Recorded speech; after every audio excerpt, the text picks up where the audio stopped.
नमस्कार, बिहार समाचार में आपका एक बार फिर से स्वागत करते हैं। आइए जान लेते हैं आज सुबह सुबह की तमाम छोटी एवं बड़ी खबरों को जानेंगे इस वीडियो के माध्यम से। तो इस वीडियो में अगर आप भी पहली बार आए हैं और साथ ही इस चैनल पे पहली बार आए हैं तो इस चैनल को सब्सक्राइब कर लीजिएगा।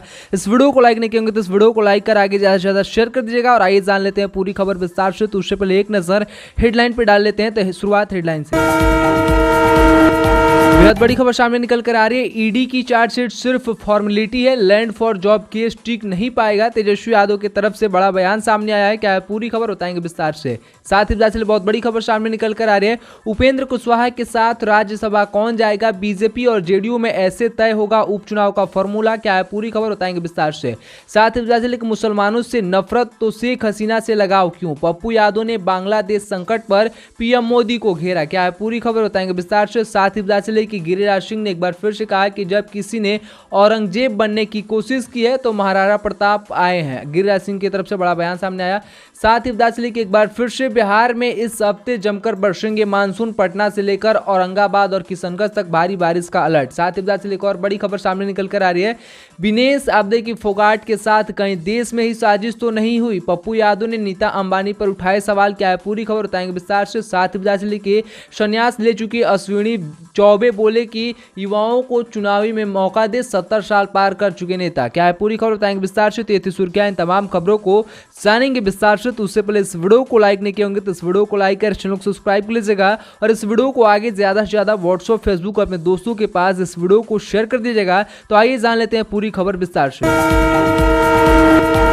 बेहद बड़ी खबर सामने निकल कर आ रही है। ईडी की चार्जशीट सिर्फ फॉर्मेलिटी है, लैंड फॉर जॉब केस टिक नहीं पाएगा। तेजस्वी की तरफ से बड़ा बयान सामने आया है। बिहार के पूर्व डिप्टी सीएम तेजस्वी यादव ने लैंड फॉर जॉब मामले में आपदे की प्रवर्तन निर्देशालय ईडी की सप्लीमेंट्री चार्जशीट को आपदे की औपचारिकता बताया है और उन्होंने कहा कि यह महज फॉर्मेलिटी है और इस मामले में कोई दम नहीं है। राष्ट्रीय जनता दल आरजेडी के नेता तेजस्वी ने कहा कि हमें न्यायपालिका का पूरा भरोसा है उस पर और हम पहले से ही जानते हैं कि हमारा पक्ष मजबूत है और यह मामला टिक नहीं पाएगा। उन्होंने इस मामले पर और कोई टिप्पणी करने से इनकार कर दिया है। बता दें कि ईडी की तरफ से तेजस्वी और उनके पिता सह आरजेडी अध्यक्ष लालू प्रसाद यादव समेत अन्य लोगों को इस मामले में आरोपी बनाया गया है, जिस पर अब तेजस्वी यादव की तरफ से बड़ा बयान सामने आया है। और ईडी के हाल ही में आदि चार्जशीट जो पेश की गई है उसमें लालू और तेजस्वी यादव का भी नाम सामने आया है, जिसको लेकर तेजस्वी यादव से जब पूछा गया, सवाल किया गया तो तेजस्वी की तरफ से बड़ा बयान सामने आया है।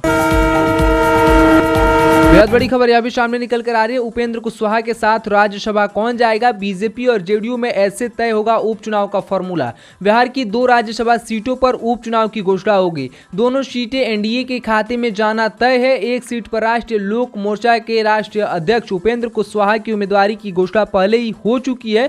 वहीं दूसरी सीट पर भारतीय जनता पार्टी, बीजेपी और मुख्यमंत्री नीतीश कुमार की जनता दल यूनाइटेड जेडीयू में से कौन उम्मीदवार होगा अभी यह तय नहीं हुआ है और दोनों ही दल इस मामले पर समझौता करने में जुटे हैं। इसी बीच राज्यसभा उपचुनाव के लिए बीजेपी और जेडीयू के बीच एक नया फॉर्मूला सामने आया है। एनडीए के एक वरिष्ठ नेता ने एचटी से बातचीत में कहा कि बिहार विधानसभा परिषद की एक भी सीट खाली है, एक सीट भी खाली है। एमएलसी चुनाव के लिए भी बीजेपी और जेडीयू, बता चले कि इसमें चर्चा होनी है। इस पर आप सभी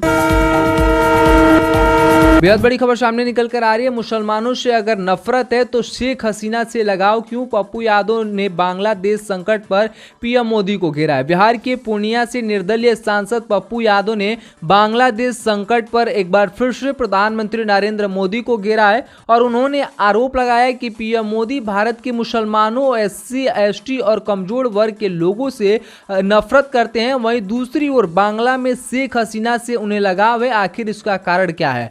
सांसद ने प्रधानमंत्री से पूछा कि आखिर बांग्लादेश की अरबों रुपयों की मदद क्यों की गई, साथ ही वहां ऐसी स्थिति क्यों पैदा हुई, इसका क्या कारण है। और सांसद पप्पू यादव ने बुधवार को पीटीआई से बातचीत के दौरान नई दिल्ली में कहा कि केंद्र सरकार हमारे लोगों को सुरक्षित रखने के लिए ठोस कदम नहीं उठा रही है और साथ ही बता दें कि ना ही बांग्लादेश में सरकार ने कोई कदम उठाए। यही वजह रही कि बड़ी संख्या में लोग शेख हसीना के खिलाफ हो गए। और साथ ही उन्होंने कहा कि प्रधानमंत्री मोदी से पूछना चाहिए कि उन्हें सिर्फ बांग्लादेश से इतना प्रेम क्यों है।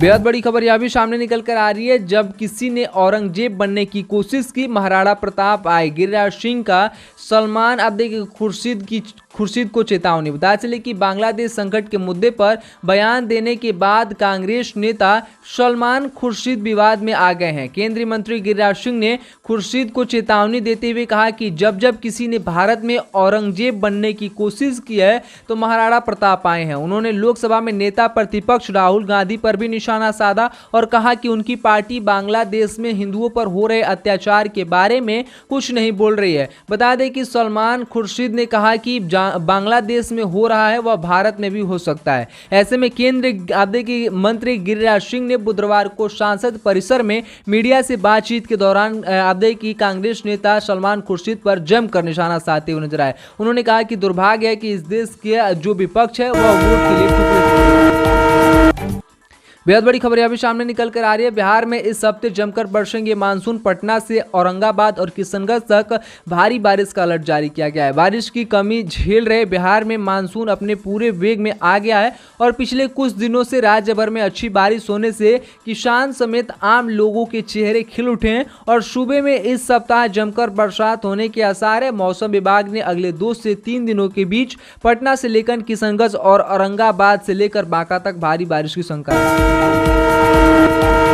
बेहद बड़ी खबर सामने निकल कर आ रही है। विनेश फोगाट के साथ कहीं देश में ही साजिश तो नहीं हुई, पप्पू यादव ने नीता अंबानी पर उठाए सवाल। आप देखिए पेरिस ओलंपिक 2024 में भारतीय रेसलर विनेश फोगाट को अयोग्य घोषित किए जाने के बाद राजनीति गरमाई हुई है। बिहार के पूर्णिया से निर्दलीय सांसद पप्पू यादव ने इसे पीछे आप देखिए बड़ी साजिश आशंका जताई है। उन्होंने कहा कि कहीं विनेश के खिलाफ देश के अंदर ही षड्यंत्र तो नहीं रचा गया। पप्पू यादव ने आप देखिए रिलायंस ग्रुप के चेयरमैन मुकेश अंबानी की पत्नी और अंतर्राष्ट्रीय ओलंपिक समिति की अध्यक्ष नीता अंबानी की भूमिका पर भी सवाल उठाते हुए नजर आए और सांसद ने कहा कि विनेश फोगाट में नीता आईओसी की सदस्य होने के नेता क्या कह रही है। बेहद बड़ी खबर सामने निकल कर आ रही है। बता चले इस खबर को विस्तार से कि एक बार फिर से संन्यास ले चुके अश्विनी चौबे बोले कि युवाओं को चुनाव में मौका दे। 70 साल पार कर चुके नेता। बिहार में भारतीय जनता पार्टी भाजपा के वरिष्ठ नेता और पूर्व केंद्रीय मंत्री अश्विनी कुमार चौबे ने कहा कि जिन नेताओं की उम्र 70 साल के पार हो चुकी है उनको युवाओं को चुनाव में मौका देना चाहिए और लोकसभा चुनाव में भाजपा ने 71 साल के अश्विनी चौबे का टिकट काट दिया और चौबे की बक्सर लोकसभा सीट से बीजेपी के मिथिलेश तिवारी को लड़ाया था, जिन्हें राष्ट्रीय जनता दल आरजेडी के विधायक सुधाकर सिंह ने हरा दिया और बिहार राजद के अध्यक्ष जगदानंद सिंह के बेटे सुधाकर नीतीश कुमार की महागठबंधन सरकार में कृषि मंत्री रहते, लेकिन नीतीश विरोधी बयानों की वजह से 1.5 महीने में इस्तीफा देना पड़ा था। इस पर आप सभी क्या सोचते हैं? अपना राय विचार इस वीडियो के कमेंट में लिख